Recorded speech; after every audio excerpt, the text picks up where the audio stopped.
Eva que dice, muy buenas noches, bienvenidos, esto es Recalculando.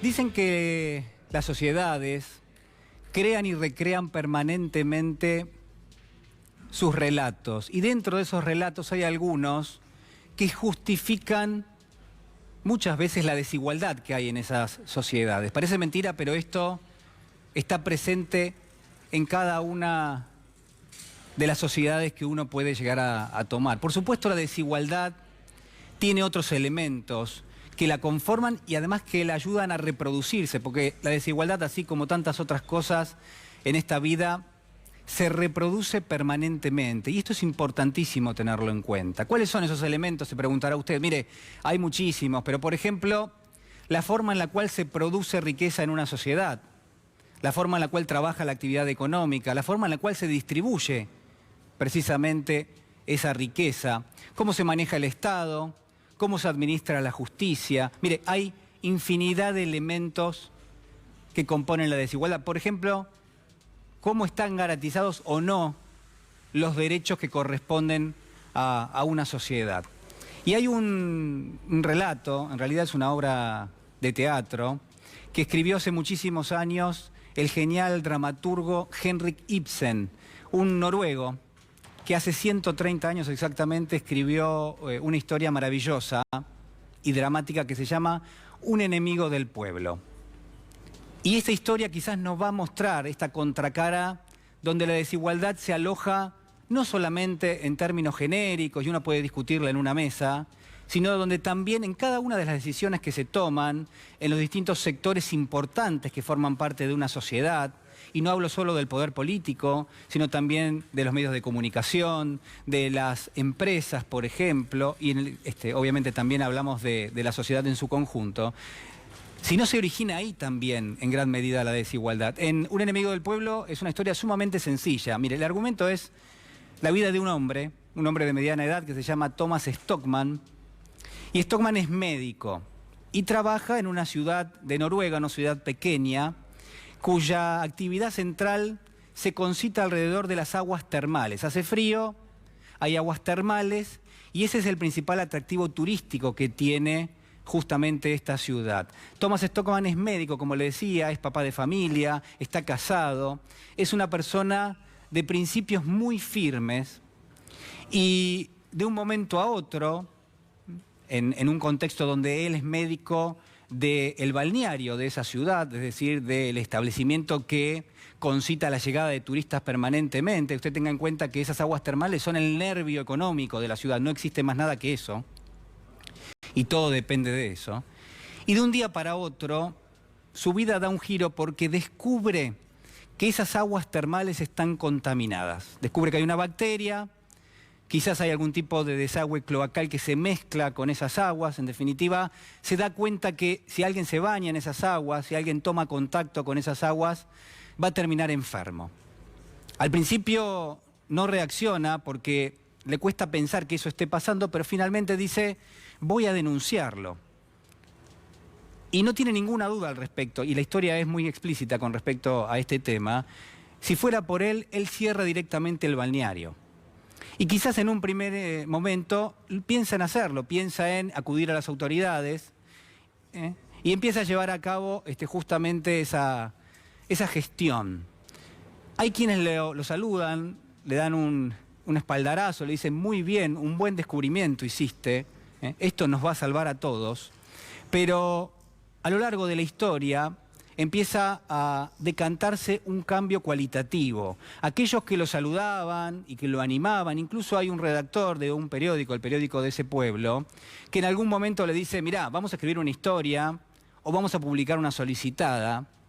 Y sin embargo, hay quienes le dicen, o empiezan a decirle en todo caso, mira, hay que ser conservador, hay que ser mesurado, hay que tomarse un tiempo, hay que chequearlo nuevamente. La historia va a ir decantando lentamente y nosotros, los lectores de esta obra de teatro, nos vamos a dar cuenta que de a poco Thomas Stockmann, este médico, se queda sin apoyo. Fíjese al punto al que se llega, que el alcalde de la ciudad es su hermano, se llama Peter en la historia, y él va y recurre a su propio hermano y le dice, mira, esto la verdad que no se puede sostener, pero es su hermano el que se encarga de decirle que no haga absolutamente nada y que se quede callado. Por supuesto como Thomas Stockmann, este médico, es de principios muy firmes, y esto está recalcado en la historia, lo que va a hacer es tratar de generar una reunión, la consigue con su propio hermano, el alcalde, tiene una reunión también con los empresarios del lugar, aquellos que han invertido, que quieren tener rentabilidades, pero claro, todos se han dado cuenta que si Stockmann denuncia que esas aguas termales están contaminadas, se acabó el negocio, se acabó la rentabilidad, se acabaron las ganancias, los intereses económicos, financieros, de todo tipo. Y entonces es en ese momento que nos damos cuenta como lectores que hay una carrera que ya está en marcha. La carrera es, por un lado, este médico que se da cuenta de que nadie va a colaborar con él, que los empresarios no van a estar, que el alcalde tampoco lo va a ayudar, ni siquiera el periódico que en algún momento le había dicho que le iba a publicar algo, ahora el director le dice que bajo ningún aspecto. Y entonces esa carrera es por ir a informarle directamente al soberano. ¿Quién es el soberano? Es el pueblo, es la gente. Y entonces llama a una asamblea Thomas Stockmann. Y en ese transcurso, mientras deviene un tiempo en la organización de esa asamblea, se lanza una campaña de difamación enorme. El alcalde, los medios, los empresarios, todos apuntan a Thomas Stockmann, todos apuntan a desgastar su imagen pública, su posición social, su profesión. El desgaste es tan grande que cuando llega el momento en el cual el médico le habla al pueblo, cuando llega ese momento, hay quienes le dicen, ahí está, ese es el enemigo del pueblo. Porque claro está, el desgaste ha sido enorme, la campaña de difamación terrible. Y finalmente le creen a Thomas Stockmann, pero al mismo tiempo dicen, ya no sirve ese mensaje.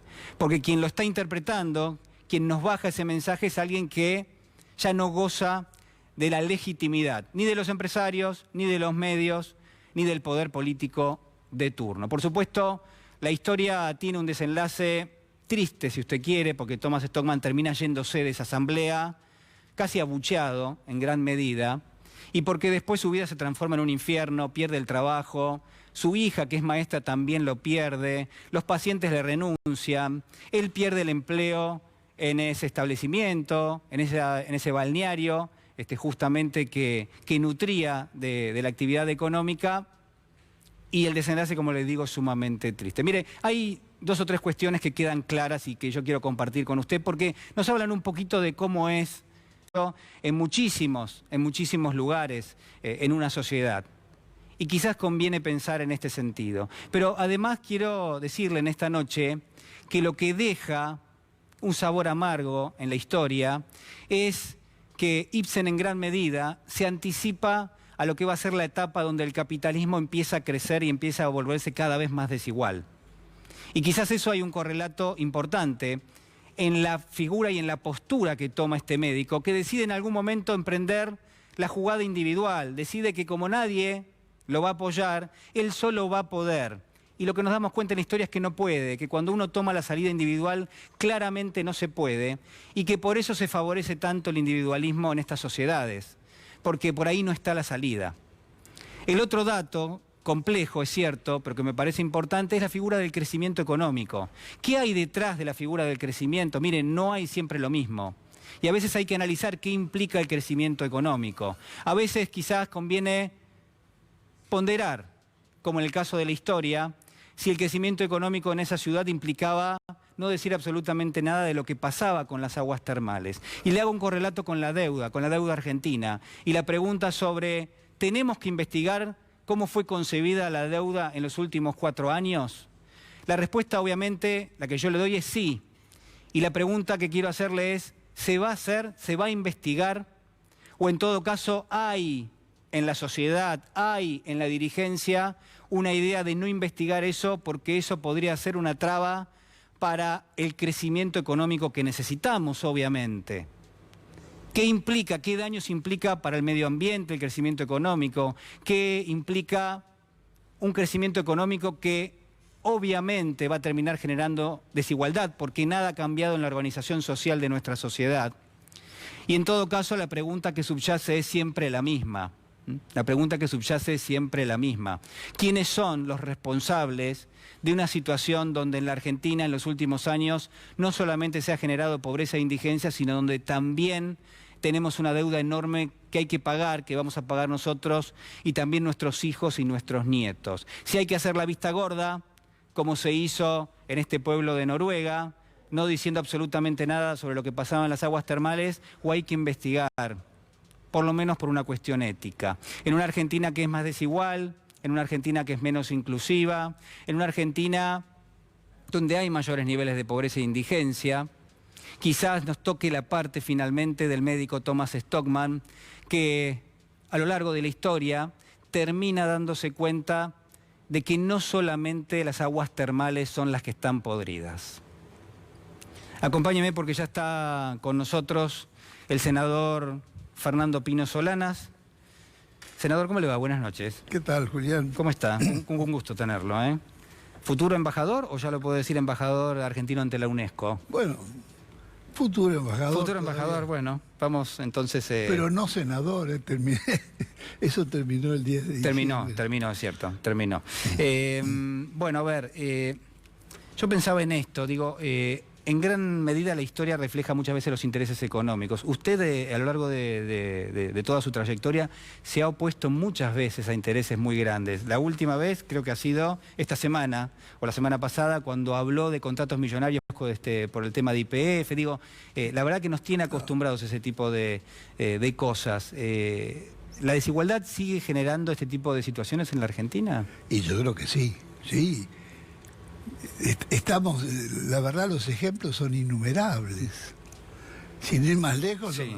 lo que está pasando con Vicentín, por ejemplo, que semejante estafa con la complicidad de las autoridades del banco, y las autoridades del banco no podrían haber avalado semejante procedimiento arbitrario sin el consentimiento de alguien de más arriba, y el alguien de más arriba, el ministro de Economía y Macri. Ahora, la Argentina además arrastra la impunidad. Guarda. Hay que hacer justicia en estos casos. Porque si no, esto no tiene fin, ¿eh? Y hacer justicia sería ese complejo, que es un complejo extraordinario, llegó a estar en el primer puesto de la exportación de cereales o del procesamiento de los cereales. Un complejo aceitero fenomenal. O sea, usted lo que está diciendo, entre líneas, es que hubo ahí una defraudación.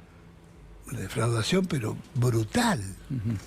No se puede comprender que un negocio redondo, donde en general las exportadoras se quedan entre el 20 y el 30% del valor de la cosecha, por diversos procedimientos. Claro. Y además porque tercerizan, y todas tienen empresas offshore afuera. Y las exportaciones son falsas, son pequeñas, pero la carga es 30 o 40% mayor.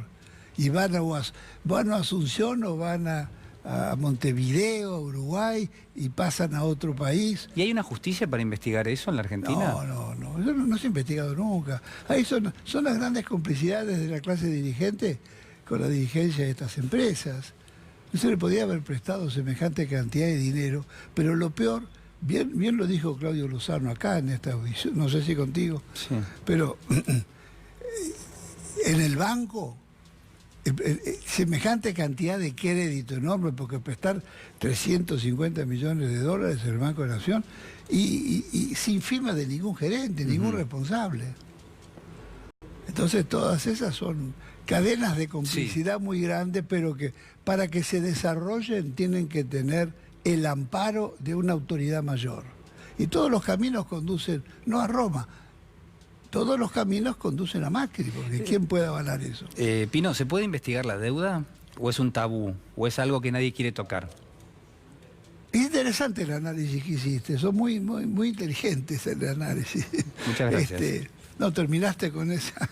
No, yo creo que siempre, digamos, defender el interés público, el interés de la comunidad y de la nación, exige investigar todos estos tipos de operaciones. Ahora, todas las cosas también tienen su tiempo. El que conduce es quien tiene la visión de conjunto. Supongamos que es una batalla. Y bueno, antes los generales se colocaban en un lugar estratégico y desde ahí veían todo el despliegue de la batalla. hay que ver el conjunto. Porque el que ve el conjunto es el que está conduciendo. Porque hay muchas operaciones que no las puede contar. Yo tenía un profesor de literatura que siempre me decía tiempo al tiempo. Pero claro, eso es fundamental. Pablo José Guillara, que le mando un abrazo. Actualmente hay mucha gente que uno escucha y dice, pero no, Alberto tendría que haber hecho esto, tendría que hacer lo otro, etcétera. Déjenlo trabajar, porque todavía no ha llegado ni a los... No sé si ha llegado a los 60 días, creo que 60 días o 70. Hay que dejarlo trabajar. ¿Te da confianza la gestión que está haciendo en Europa? Yo creo que no solamente confianza, sino brillante. Esa gestión y de la manera como están encarando la negociación de la deuda ha sido muy reflexionada y muy inteligentemente reflexionada. Desde ya la opción de Guzmán, uno de los pollos de Stiglitz, bueno, todo eso es muy habilidoso. Todo eso es muy inteligente. Y además ha trabajado el frente externo desde el primer día, desde que salió candidato. Lo primero que hizo, mensajes del frente externo. Se fue a abrazar con el Pepe, se fue a Brasil a pedir por Lula libre, se fue a España. Hizo una serie de movimientos muy grandes. Y por eso el éxito de esta... Pero además, respaldado por un Congreso que por una mayoría abrumadora o por unanimidad le vota la ley esta de sustentabilidad. Digamos, es un ejemplo esto, cómo ha manejado Alberto Fernández el tema de la deuda, es un ejemplo. Otros dicen, bueno, son opiniones, se tendría que haber lanzado una investigación, etcétera, pero están los tiempos de la Argentina. El que conduce una batalla... Política es los tiempos. ¿Cuáles son las prioridades? El manejo de los tiempos lo tiene el presidente. El presidente es el que conduce. ¿Por qué? Porque tiene vencimientos, tiene una serie de cosas que no puede seguir adelante. ¿Es importante la participación en todo esto del Papa Francisco? Oh, importantísima. El Papa es la... El Papa también está, no digo que esté de cargo, pero digo, se metió, se puso la camiseta argentina y está jugando. Yo creo que el Papa se ha calzado todo tipo de camisetas en estos 6 años. Y sí, es el gran líder de la paz. En estos 6 años, dijiste. Sí, asumió el 12 o 13. No, está bien, pensé que hacías referencia a la política argentina que viene siguiéndola, pero claramente viene siguiéndola de todas maneras. Él de entrada, venía de ser el líder de la acción interreligiosa. No ha habido otro gran exponente de la Iglesia que haya tomado el diálogo interreligioso como... Y el diálogo interreligioso es básico para una política por la paz. Él ha levantado 2 grandes políticas, la política por la paz y la batalla contra la pobreza. Te quiero mostrar qué decía el Papa Francisco esta semana con respecto a la deuda. Son 30 segundos, a ver. Es ciertamente justo el principio de que las deudas deben ser pagadas. No es lícito, en cambio, exigir o pretender su pago cuando éste vendría a imponer, de hecho, opciones políticas tales que llevaran al hambre y a la desesperación a poblaciones enteras. No se puede pretender que las deudas contraídas sean pagadas con sacrificios insoportables. Bueno, ahí estaba el Papa Francisco. No, y tiene toda la razón. Entonces, ¿quién es el culpable de esta injusticia o de este hecho maldito que es la deuda? Bueno, la verdad, tiene una gran responsabilidad el Fondo Monetario. El Fondo Monetario contradijo la propia carta interna, la propia constitución del Fondo, que en su artículo 6 prohíbe expresamente prestar dineros y que esos dineros hagan puerta giratoria y se vayan para afuera, como sucedió en la Argentina. Ya sucedió, guarda, ya sucedió en el año 2001. Aquel famoso blindaje de Fernando de la Rúa y el famoso megacanje, bueno, se llevaban la plata acarreadas. Entonces, vaciamiento, son operaciones de vaciamiento. A mí me parece excelente, pero excelente que una autoridad mundial como es la del Papa Francisco asuma estos problemas y los marque con tanta claridad. Ahí de fondo estábamos viendo, no sé si el señor director puede mostrarlo, a Pino de joven, a Pino Solanas de joven. Ahora lo vamos a ver. Es muy interesante porque el que sigue tu carrera, digamos, siempre demostraste sensibilidad social. Pero aparte has tenido una trayectoria muy activa, es decir, lo demostraste. Ahí estamos viendo. Bueno, ahí estás con acá el polaco Goyeneche. Sí, no tan joven, ya tenía. Bueno, eso es con Sur, Sí. Y Sur es el año 88. Sí, tenía 52 años. Y ahí estás con uno de los afiches De la Hora de los Hornos. De la Hora de los Hornos. ¿Cómo fue concebir esa película, La Hora de los Hornos, que tiene... Bueno, es un grito, es una expresión de la rabia, de la impotencia. Sí. ¿No es cierto? ¿Qué sentías?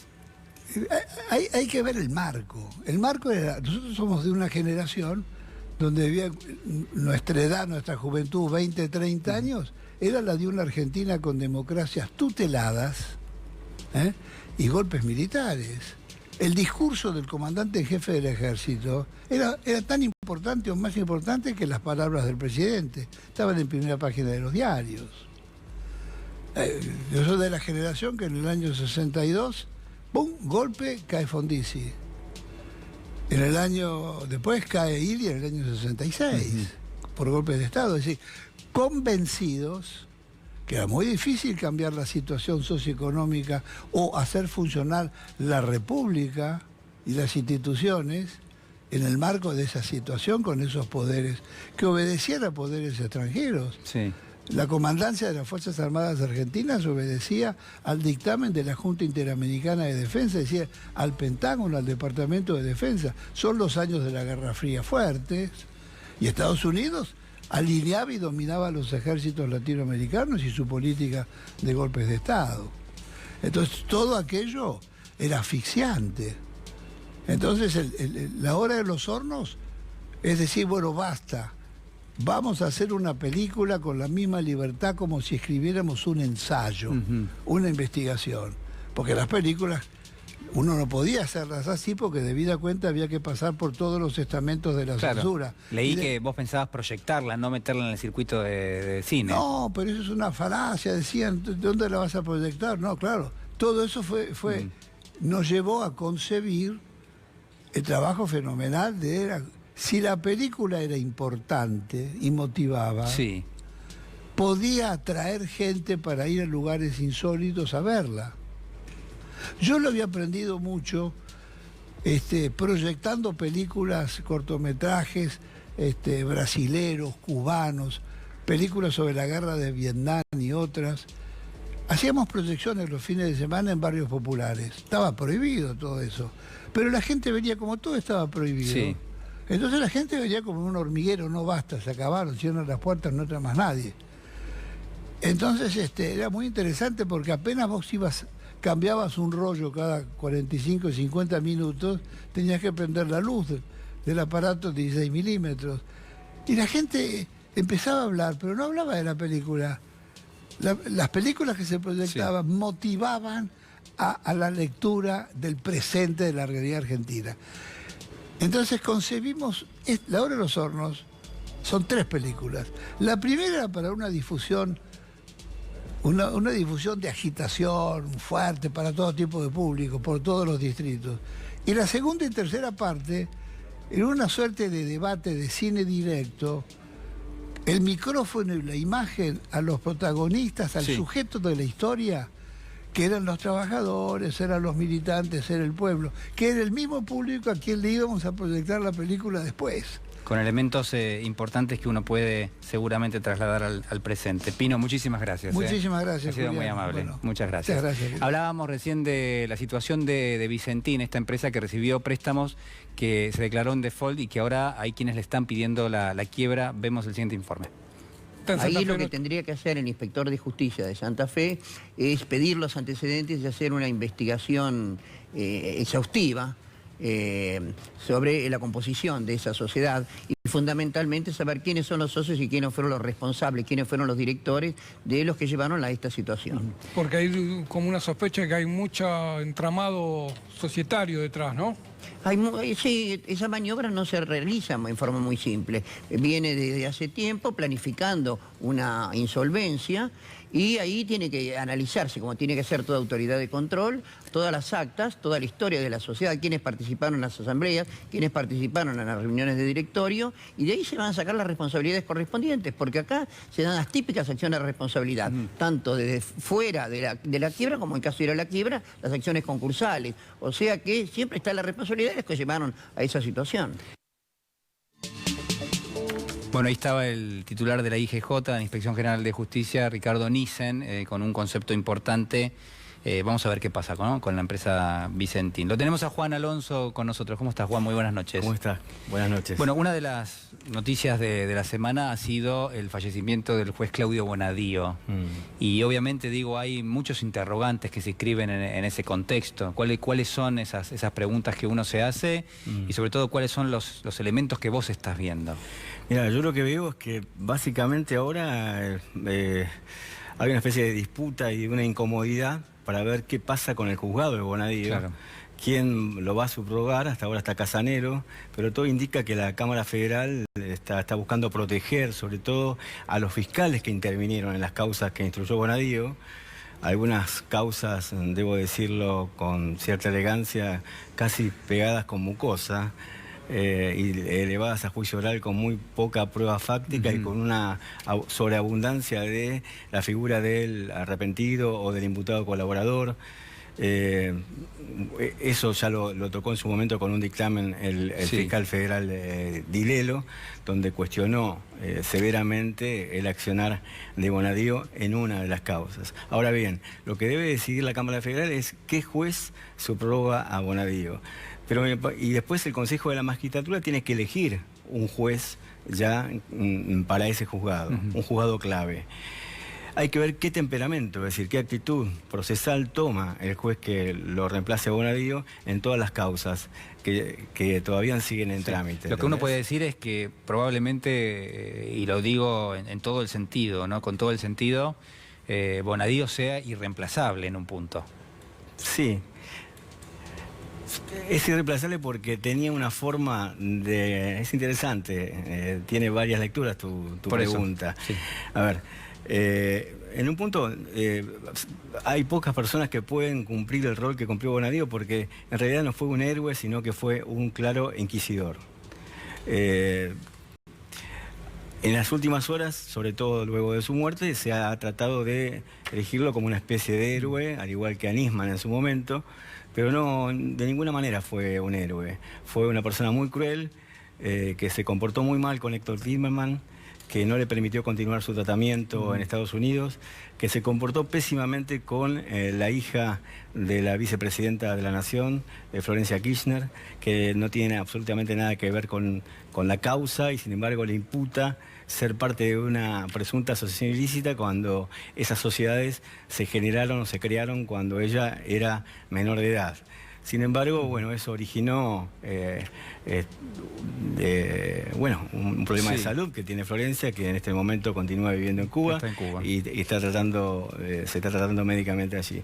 Es decir que Bonadío fue, junto con Stornelli, no lo olvidemos, porque Stornelli también es una de las personas que a horas de la muerte de Bonadío hizo una especie de recorrido mediático. Salió por teléfono con TN, estuvo presente en La Nación y de alguna manera habló del juez Bonadío como si fuese una figura histórica. Y no fue una figura histórica. Y además, el que lo defiende, Stornelli, está procesado en la causa que instruye el juez Alejo Ramos Padilla por formar parte de una supuesta asociación ilícita dedicada al espionaje ilegal. Y su situación procesal pende, digamos, de la decisión de la Cámara Federal de Mar del Plata, que tiene que decidir qué sucede con él y con Daniel Santoro. Comodoro Pi se puede reformular, entra dentro de lo que va a ser esta reforma de la justicia. Mira, yo creo que así como se intervino, digamos, mi posición, digamos, lo que evalúo es que así como se intervino la AFI, se debería intervenir el juzgado de Bonadío. O sea, intervenir el juzgado solamente el juzgado de Bonadío. Porque allí se han tramitado causas de forma escandalosa. Pues se concentran muchas causas allí. Exacto, se han elevado causas a juicio oral. Y te digo más, así como se pretende, y muy bien que se haga así, de esa manera, revisar cómo se tomó deuda externa en el periodo macrista, si fue ilegal o no, y qué funcionarios intervinieron en ese proceso, lo mismo se debería hacer con los procesos penales que abrió el juzgado de Bonadío, con testigos amañados, con sobres, con información reservada que le llegaban por debajo de la puerta del juzgado, con el testimonio de D'Alessio, con el testimonio del perito Cohen, que está procesado por falso testimonio. Cuando se investigue, esto es muy serio, cuando se investiguen los llamados del perito Cohen, algunos llamados incluso podrían incluir el domicilio de la Embajada de Estados Unidos. Así que estamos hablando de cosas muy graves cuando hablamos de las causas que maneja Bonadío. Bonadío representaba los intereses.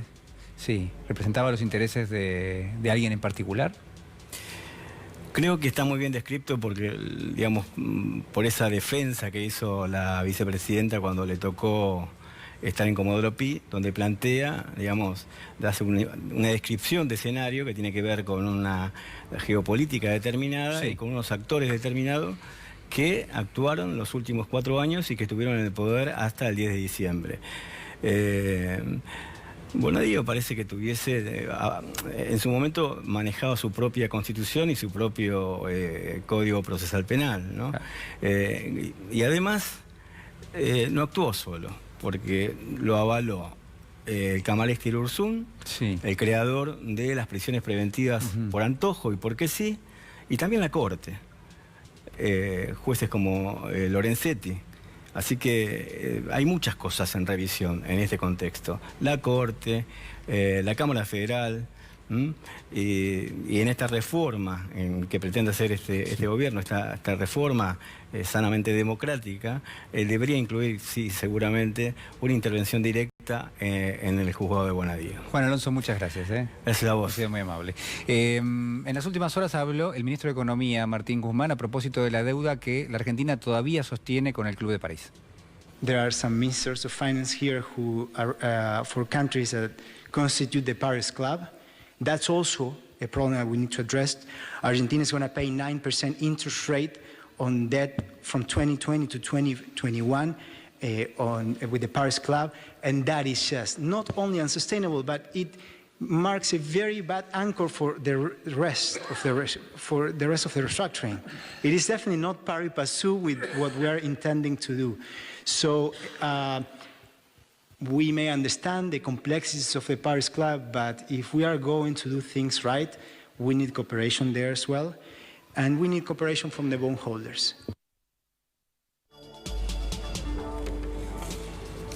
Bueno, ya estamos en nuestros estudios con Carlos Polimeni, a quien recibimos, por supuesto, con muchísimo gusto. No es la primera vez que estás en el programa. Bueno, periodista, escritor, ensayista, tenés muchísimas ocupaciones, seguramente estás con una agenda realmente muy ocupada. Muchas gracias por venir. No está tan ocupada mi agenda, por suerte. Sí. Para mí es un placer venir al programa. Pensaba recién, la gente no ve que estamos en un estudio de televisión donde debe haber 60 pantallas de canales diferentes sintonizados, ¿no? Y pensaba, mirando esa multiplicidad de pantallas, ¿por qué hay tanta gente mirando este programa a esta hora?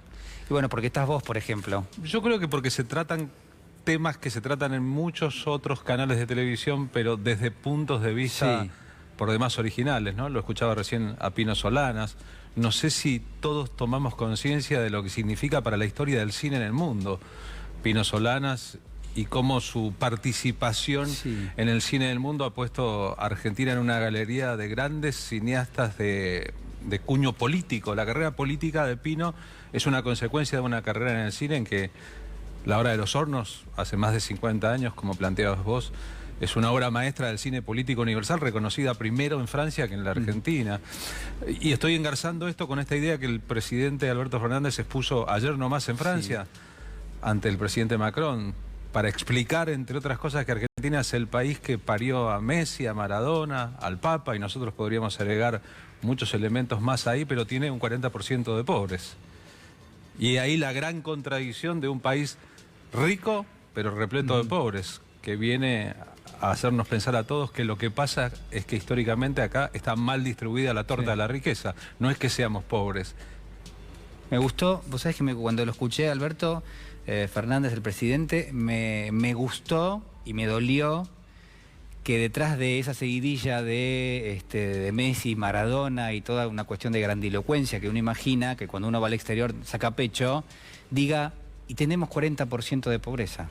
Que es parte de la pesada herencia, ahora sí. Pero que quizás por ahí el expresidente Macri no lo hubiese dicho. Claro, porque está bien esa lógica para una parte de la aristocracia en la Argentina, cuyas manos están manchadas con sangre, y que Macri apenas sí representa, como un empleado jerárquico de las aristocracias, esconder la basura debajo de la alfombra, el genocidio de los pueblos originarios, la Argentina como una fábrica de pobres para que otros se enriquezcan, etcétera, es uno de los temas históricamente negados por un país que siempre se miró en el espejo de ser, ya que estamos con Francia, la París del sur de América, que se autocelebró permanentemente como la ciudad que era diferente al resto, por Buenos Aires, o el país que era diferente al resto, por la inmigración blanca europea, para encontrarse brutalmente cada vez que se mira, no en el espejo ese que te dice sos el más bonito, el de la madrastra de Cenicienta, sino en el espejo real, con una verdad que es muy dolorosa, que es la verdad negada, todo lo que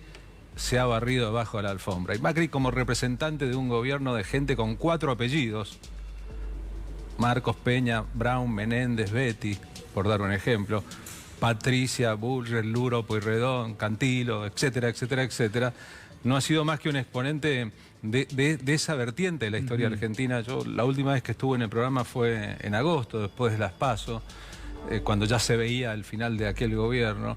Y una de las cosas que todos veíamos es cómo el gobierno intentaba escribir su propio epitafio. Cierto. ¿No? Decir su propio juicio histórico sin pensar 2 veces que la verdad que el juicio de la historia viene más adelante. Viene más adelante. Y que recién ahora podemos empezar a pensar en la profundidad, en la hondura del agujero en que el gobierno anterior ha dejado a la Argentina.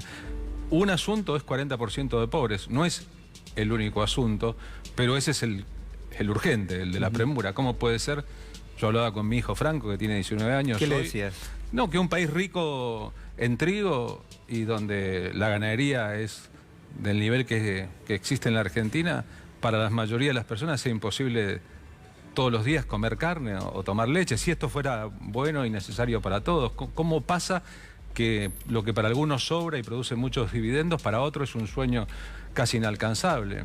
Y el diagnóstico del Plan Argentina contra el Hambre, entre otras cosas, marca que ya venimos de chicos que subalimentados durante los primeros 4 años de infancia van a tener un desarrollo motriz, intelectual y físico cuando sean adolescentes que los va a separar, y no para bien, de los que están bien alimentados. O sea, ya hay un trauma social por delante de los chicos que crecieron sin leche y sin carne en estos años porque no había forma de que sus padres tuvieran acceso, que nos va a doler cuando esos pibes tengan 7, 8, 9 años y sean más bajos, más anchos y menos formados intelectualmente que el resto. Y la verdad que eso no es justo para nadie. Eso es también parte de una deuda, ¿no?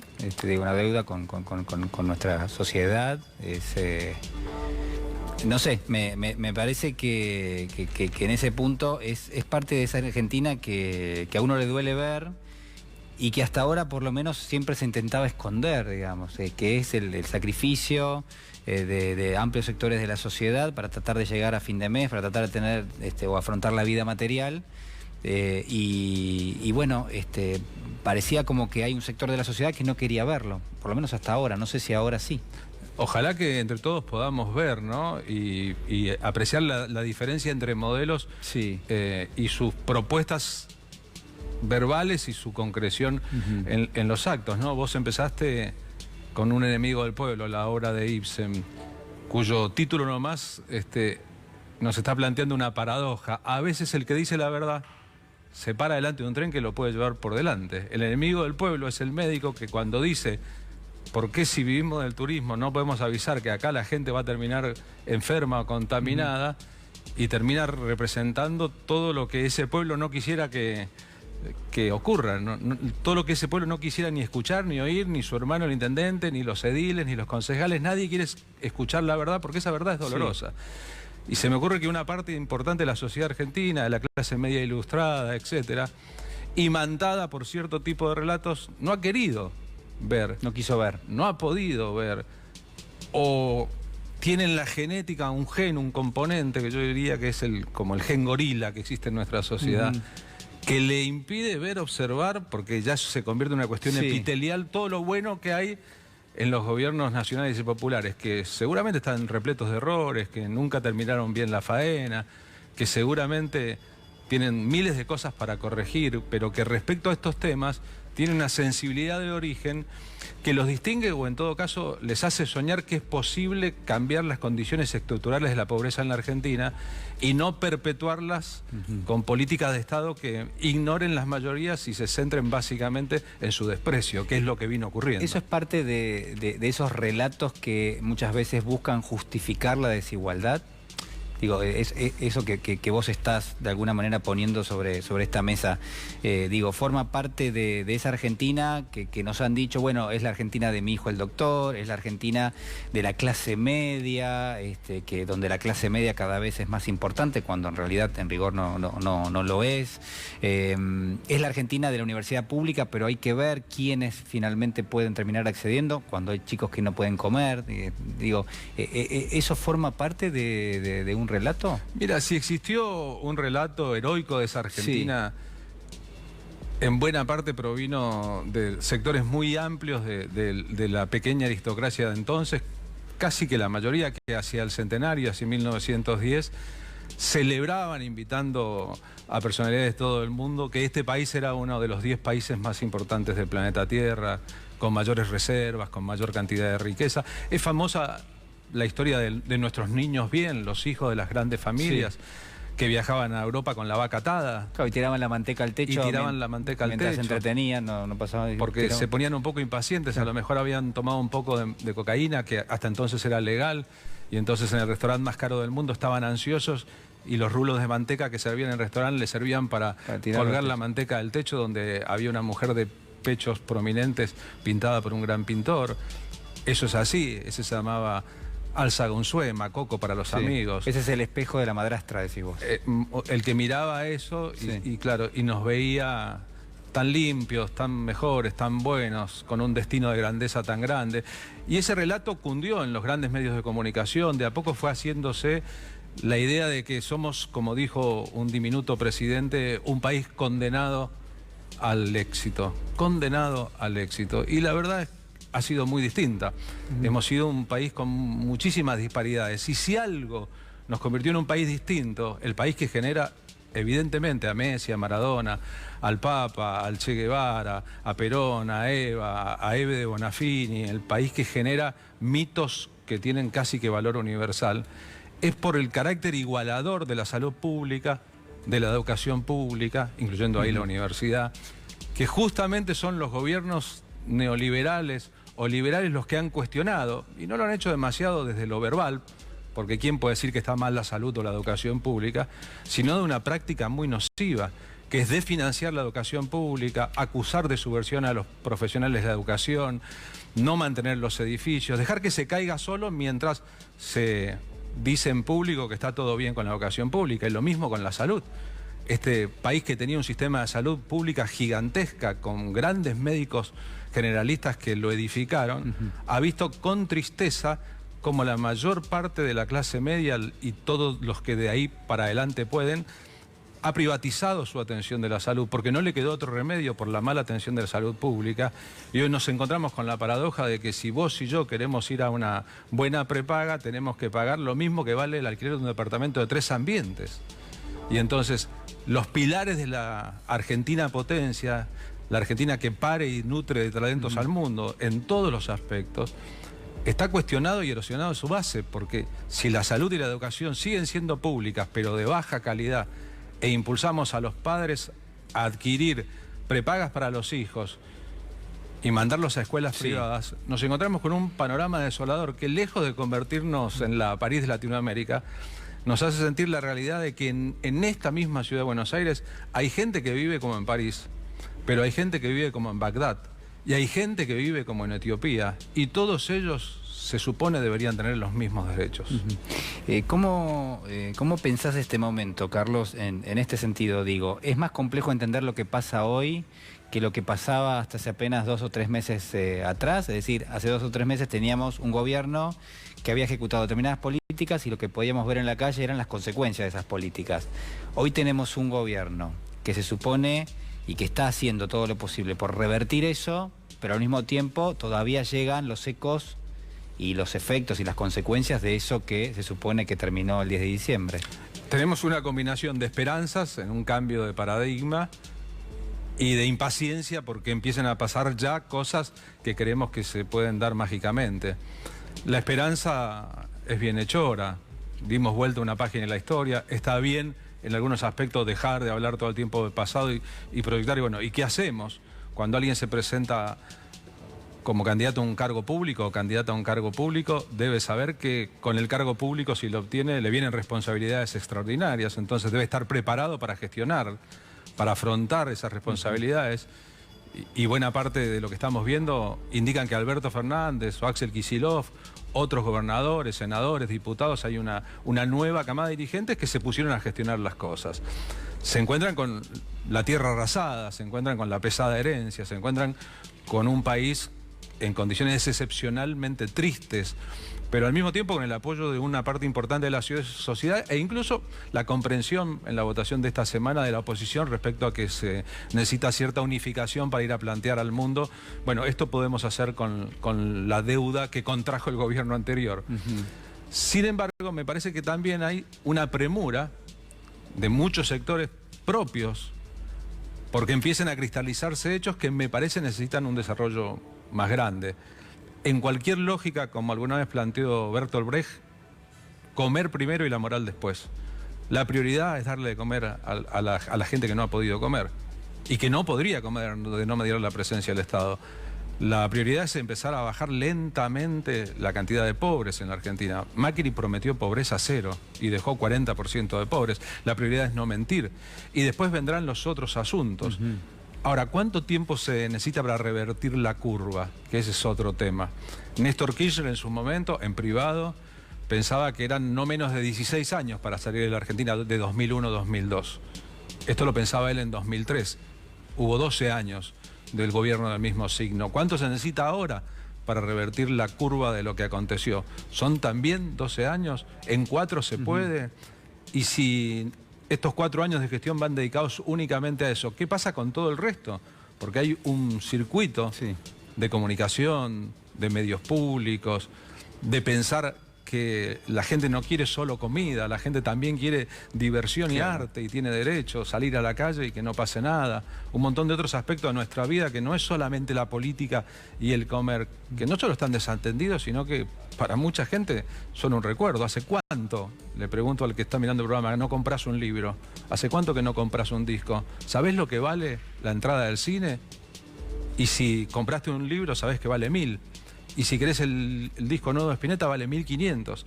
Y si querés ir de a 2 al cine vale 800 mangos la entrada. Nos han dejado un país en que la normalidad de antes se ha convertido de repente en lo excepcional.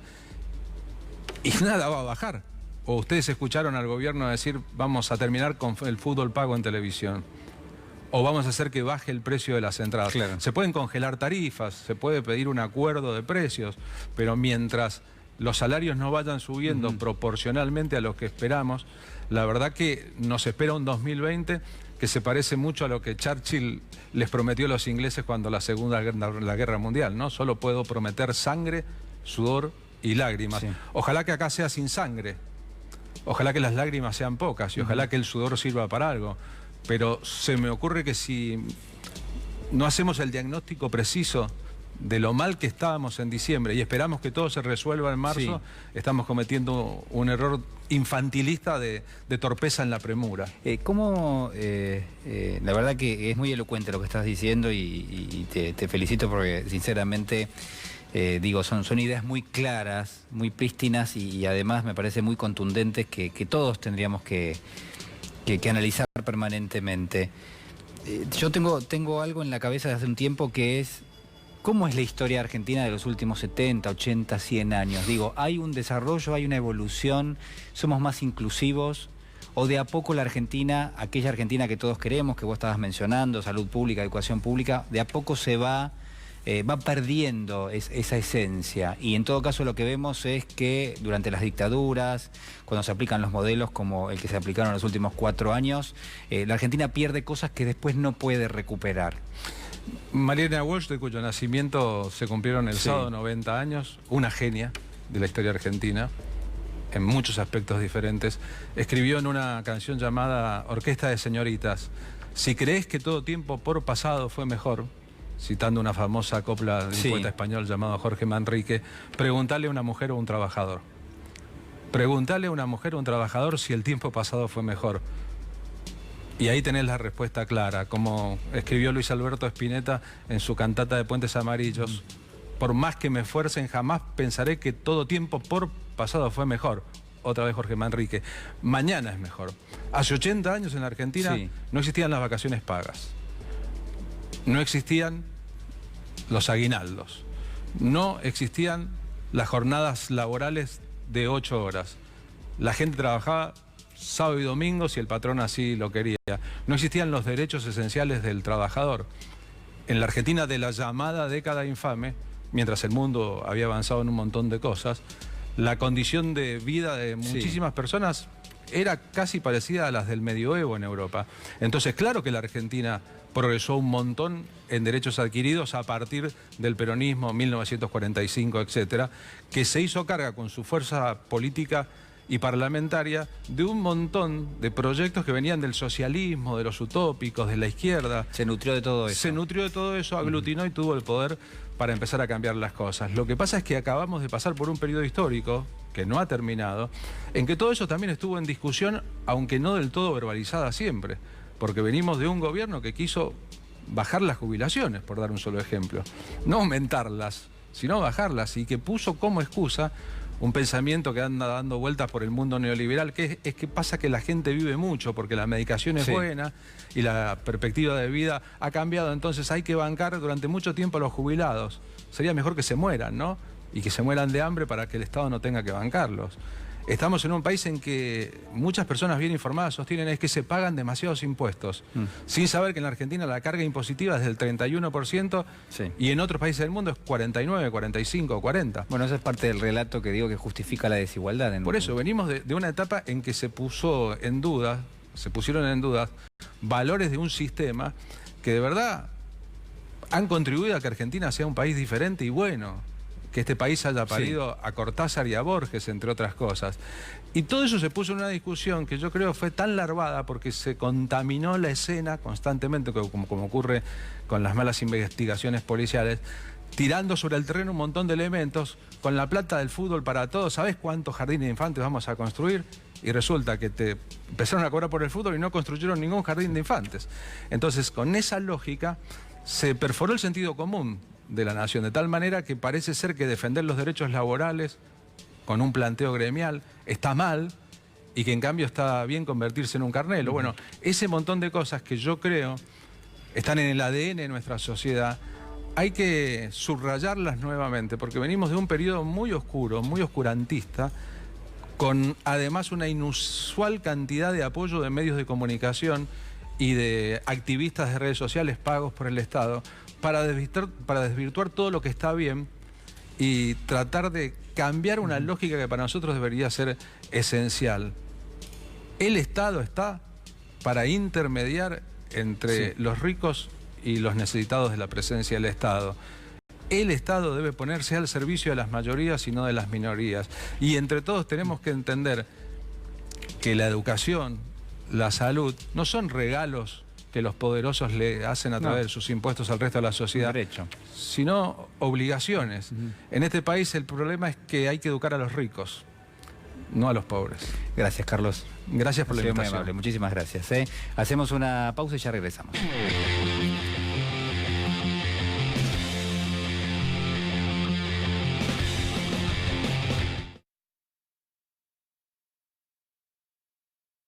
hasta el martes 11 en Walmart y Chango Más.